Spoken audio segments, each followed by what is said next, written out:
มาพี่น้องมาเดี๋ยวสิพาไปเบิ่งบรรยากาศเด้อ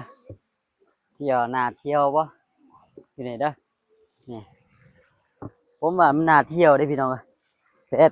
ตอนนี้ฮู้ว่ามันแดดพี่น้องเอ้ยแดดคักนี่แบบวิ่งได้เลยพี่น้องเอ้ยมาเบิ่งปลากระหลายพี่น้องเอ้ยอู้นี่ตอนนี้กับบ่อต้นก็อยู่ใจกลางเลยเนาะ